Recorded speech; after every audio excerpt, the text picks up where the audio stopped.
መርሜዷ ለምን ከባህሯ ቤቷ ተይዛ የወጣች ይመስላችኋል? ሰብስክራይብ በማድረግ ቤተሰብ ይሁኑ። ሁሌ ወር በገባ በመጀመሪያው እሁድ የብሎ ደሴት ሰዎች ወደ ባህር አይሄዱም፣ አያጠምዱምም። ባህሩ ማረፍ አለበት ብለው ስለሚያስቡ ነው። ታዲያ ወር በገባ በመጀመሪያው እሁድ ማንም ወደዚያ ባህር ዝር አይልም። ነገር ግን በዚህ ደሴት ውስጥ አንድ ጆሮ የተባለ ደሃ ዓሣ አጥማጅ ነበረ። ይህ ዓሣ አጥማጅ በእናቱ መታመም ምክንያት እሷን ለማሳከም ሲል ብዙ ብሮችን ተበድሮም ነበር።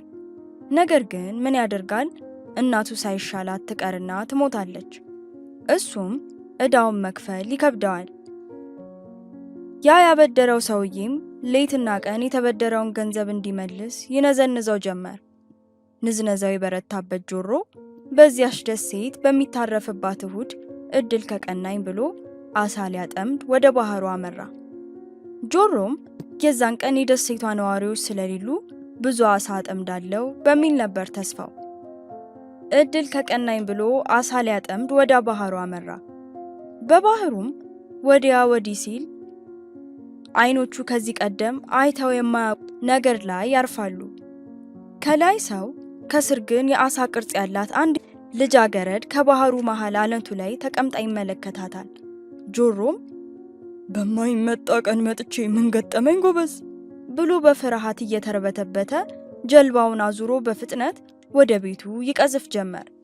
ወደ ቤቱም ገብቶ ያየውን ነገር ለማስታወስ የሞከረው ዓሣ አጥማጁ ልቡ በፍርሃት በኃይል ትመታበት ጀመር። ይህንን ጉዱን ለማንም መንደር ውስጥ ላለ ሰው አልተናገረም ነበረ።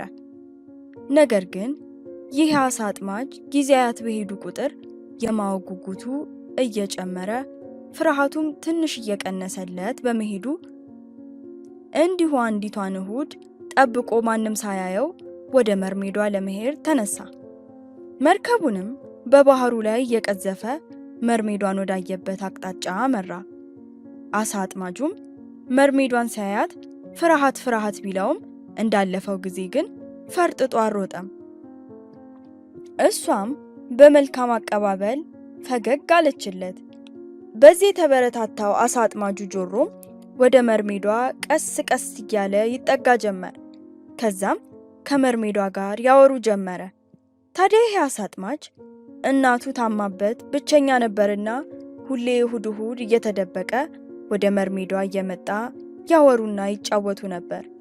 ጊዜያት ባለፉ ቁጥር መርሜዷና ዓሣ አጥማጁ ይበልጥ ጓደኛሞች እየሆኑ መጡ። በዚህም ያላቸውን ምስጢር አንዳቸው ለአንዳቸው ያወሩ ጀመረ። ዓሣ አጥማጁ ጆሮ ለመርሜዷ ስላለበት ዕዳ፣ ስለ እናቱ ሞት አጫወታት። መርሜዷን በተራዋ ስለ ትልቅ ምስጢሯ ነገረችው። እሱም ስታለቅስ እንባዋ የአልማዝ ፈርጥ እንደሆነ ነገረችው። ዓሣ አጥማጁም በሰማው ነገር በጣም ተገረመ።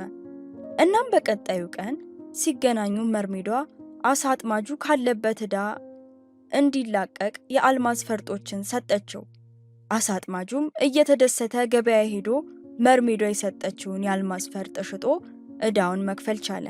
በተረፈውን ብር አዲስ ጀልባ ገዛ። የመንደሩ ሰዎች በዓሣ አጥማጁ ጆሮ ያልታወቀ ለውጥ ይገረሙ ነበር። ዓሣ አጥማጁም እሁድ እሁድ ወደ መርሜዷ መሄዱን ቀጠለ። ነገር ግን ዓሣ አጥማጁ በሄደ ቁጥር መርሜዷ እንድታለቅስና እሱ የአልማዝ ፈርጦችን እንዲወስድ ይጠይቃት ነበር። በመጀመሪያ ሰሞን መርሜዷ በበጎነት አስባው እያለቀሰች የአልማዝ ፈርጦችን ትሰጠው ነበር። ነገር ግን እየቆየ በመጣ ቁጥር ግን የዓሣ አጥማጁ ፍላጎት ይበልጥ እየጨመረ መምጣቱ ሳያንስ እንደ ድሮ ጓደኝነታቸውን ብሎ ሳይሆን ጥቅሙን ብሎ ብቻ ወደ እርሷ መምጣቱ አሳዘናት። ዓሣ አጥማጁ ጆሮ ነጋ ጠባ ስለሚያካብተው ሀብት፣ ስለሚገዛቸው ውድ ዕቃዎች ብቻ ሆኗል ሐሳቡ። በፊት ይሰራው የነበረውን የዓሣ ማጥመድ ስራም እርግፍ አድርጎ ትቶታል። ለምን ብዬ አንዴ ከሰው ጋር አንዴ ከማዕበል ጋር ያጋፋኛል፣ አርፌ የአልማዝ ፈርጦቼን እየሸጥኩ አልኖርም ብሎ ስራውን እርግፍ አድርጎ ትቶታል። እየጨመረ በመጣው ሀብቱና ስራውን በማቆሙ የደሴቷ ሰዎች ዓሣ አጥማጁ ምን አግኝቶ ነው ጎበዝ የማይባባል የደሴቱ ነዋሪ ማንም አልነበረም። ነገር ግን አሳ አጥማጁ ጆሮ እንዲህ ነው ብሎ ለአንድም ሰው ትንፍስ አላለም ነበረ። ጊዜያት በሄዱ ቁጥር የአሳ አጥማጁ ስግብግብነት እየበዛ ይሄድ ጀመር። ከዛ አንድ ቀን በቤቱ አረፍ ብሎ ሳለ አንድ የተንኮል ሐሳብ ታሰበው። ቆይ መርሜዷን እኮ እቤቴ ባመጣት የፈለኩትን ያህል እንቁ ያውም በየቀኑ ወደ ባህሩ ሳልሄድ ማግኘት እችላለሁ ሲል ታሰበው እና ይሄ የክፋት ሐሳቡን ይዞ ወደ መርሜዷ አቀና። እሷም ያ መልካም ጓደኛዋ የመጣ መስሏት ፈገግ ብላ ተቀበለችው። አሳ አጥማጁ ግን በልቡ ክፋትን አንግቦ ነበረ። ከመሰረቱ ከቤት ሲወጣ መርሜዷን መያዣ ጠንካራ መረብ አዘጋጅቶ ነበር። ምን እንደመጣባት ያላወቀችው መርሜዷ አሳ አጥማጁ ወደ እርሷ ጠጋ ብሎ መረቡ ውስጥ ከተታት። ግራ የተጋባችው መርሜዷም እንዲለቃት ብትለምነውም አሳ አጥማጁ ግን ስግብግብነት አውሮታልና በመረቡ ውስጥ በመርከቡ ላይ አድርጎ ፈጠን እያለ ይቀዝፍ ገባ። ከዛም ወደ ባህሩ ዳርቻ ሲደርስ ባዘጋጀው ጋሪ ላይ አድርጎ ሰዎች እንዳያዩዋት ሰሌን አለበሳት። ከዛም በዛ ድቅድቅ ሌሊት ወደ ቤቱ እየተቻኮለ ወሰዳት። እቤቱ ውስጥም አንድ ክፍል ውስጥ ዘግቶባት እጆቿን አሰራት። መርሜዷም ባመነችው ጓደኛዋ በመከዳቷ ማልቀስ ጀመረች። በዚህን ጊዜ ከዓይኖቿ የአልማዝ ፈርጦች ይንጠባጠቡ ጀመር። በዚህም ጊዜ ከጓደኛው ማዘን ይልቅ ብዙ ፈርጦችን በማግኘቱ አሳ አጥማጁ ይደሰት ጀመር። ከዛን ቀን አንስቶ የአሳ አጥማጁ ሕይወት በፍጥነት ይቀየር ጀመረ። ትልቅ ቤት ሰራ፣ ውድ ልብሶችን መግዛት ጀመረ፣ የወርቅ ጌጦችንም ያደርግ ጀመር። በሱ ለውጥ ያልተገረመ አልነበረም። ጠንክሮ ሲሰራ አይታይም፣ ግን በየቀኑ ሀብታም እየሆነ መምጣት ሆኗል ስራው። ታዲያ ብዙዎች ምጽዋት እንዲያደርግላቸው ወደ አሳ አጥማጁ ቤት ይሄዱ ነበረ። ካልሆነም ሀብታም የሆነበትን መንገድ ያሳያቸው ዘንድ ይጠይቁት ነበር። ነገር ግን የጆሮ መልስ ግልምጫና ማመናጨቅ ብቻ ነበር። ነገር ግን በዚያች ደሴት የሚኖር አንድ ፍሎ የተባለ ወጣት ነበር። ይህ ወጣት የአሳን አጥማጁን እንዲህ በአንዴ ሀብት ማካበት አጠራጥሮታል። ለዚህም ነው ሊከታተለውና ነገሩን ሊያጣራ የፈለገው። አንድ ቀን አሳ አጥማጁ ከቤቱ ወጥቶ በገበያው መሃል እየተዝናና ሰዎችን እየጋበዘ ሳለ ወጣቱ ፋሎ ቀስ ብሎ ወደ አሳ አጥማጁ ቤት አመራ። ወደ ውስጥ ሲዘልቅም ባገኘው መስኮት በኩል አጮልቆ ይመለከት ገባ። ከዛም ወጣቱ ልጅ ባየው ነገር እጅግ ደነገጠ። አንዲት ወጣት ልጅ ከላይ የሰው ቅርጽ ያላት ከስር ግን የአሳ ቅርጽ ያላት መርሜድ ተመለከተ። መርሜዷም እዚህ ስፍራ ከመጣች ጀምሮ ማንንም አይታ ስለማታቅ ይህንን ወጣት ስታይ ተደስታ እንዲያድናት ትማጸነው ጀመር። ነገር ግን በዚህ መሃል አሳ አጥማጁ ይመጣል። እንደ ዕድል ሆኖ ወጣቱ ፋሎ በፍጥነት ወደ ጓሮ ተደበቀና አሳ አጥማጁ ሳያየው ቀረ። ከዛም ወደ መርሜዷ ቀርቦ ታለቅስ ዘንድ እየተቆጣ ይናገራት ጀመር። መርሜዷም መሯት ነበርና በምሬት ታነባ ጀመር። ከዛም የአልማዝ ፈርጦቹን እሱ እየተስገበገበ ይሰበስብ ጀመር። መርሜዷ ባለቀሰች ቁጥር ሕይወቷ አደጋ ላይ እየወደቀ ነው የሚመጣው። ነገር ግን ጓደኝነትን ከምንም ለማይቆጥር አይኑ በስግብግብነት ለተሞላው አሳ አጥማጅ ግን ይሄ የሚታየው አይመስልም። በዚህ ሁሉ ነገር ወጣቱ ፋሎ ሁሉንም ነገር በዚህ መስኮት ይመለከት ነበር።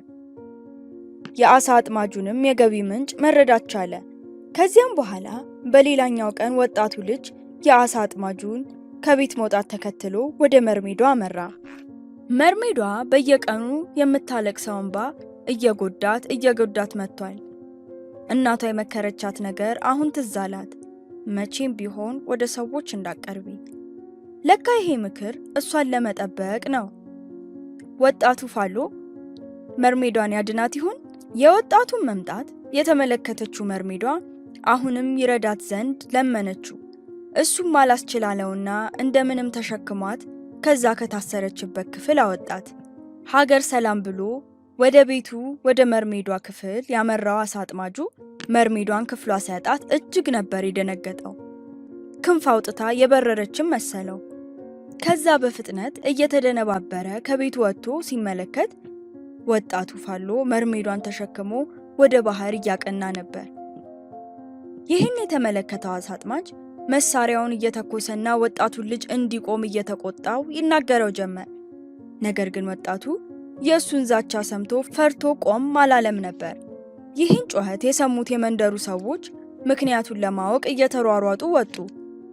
ከባህሩ ጋር ሲደርስ ወጣቱ ፋሎ አሳ አጥማጁ ደረሰበት። ምን ማድረግህ ነው? ምን እያደረግክ እንደሆነ ታውቃል? ንብረቴን ዘርፈኸኛል። ሌባ ነክ። የምን ሌብነት አመጣህ አንተ ሰው? የፈጣሪ የእጁን ሥራ ባሪያህና አገልጋይ ካድርገ በማሰቃየት ትንሽ አይገድህም? በነገሩ የደነገጡት የመንደሩ ሰዎች እጃቸውን አፋቸው ላይ ጭነው ውይ ይሄማ ጉድ ነው እያሉ ነበር። ይህን ጭቅጭቃቸውን ተጠቅማ መርሜዷ ወደ ባህሯ አቅሟን አሟጣ ትጓዝ ጀመር። ይህን ያስተዋለው አሳ አጥማጅም መርሜዷን ወደ ባህሩ እንዳትገባ ቢያስጠነቅቃትም ውሃ ሲነካት ያ የሸሸው ኃይሏ ይመለስላት ጀመር። ባህሩም መልካም አቀባበል ሊያረግላት ይመስል ልክ መርሜዷ ወደ ባህሩ ስትገባ ከፍተኛ ማዕበል ተነሳ። አሳ አጥማጁም የገቢ ምንጩን አይኑ እያየ ሊያጣው አልፈለገምና ወደ ባህሩ ማዕበል ዘው ብሎ ገባ። ባህሩም አልተቀበለውም መሰል አሳ አጥማጁን ከነውሃው አሰመጠው። መርሜዷም ከቤተሰቦቿ ጋር በሰላም ተቀላቀለች።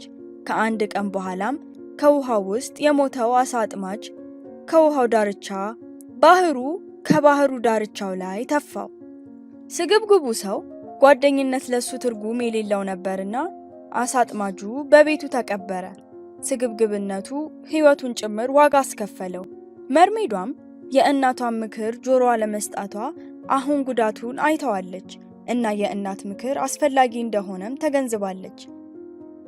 ዓለም ላይ ልክ እንደ አሳ አጥማጁ ክፉ ሰዎችና ልክ እንደ ፋሎ ያለምንም ጥቅም ሰውን ለመርዳት ዝግጁ የሆኑ ሰዎች የተሞላች ናት።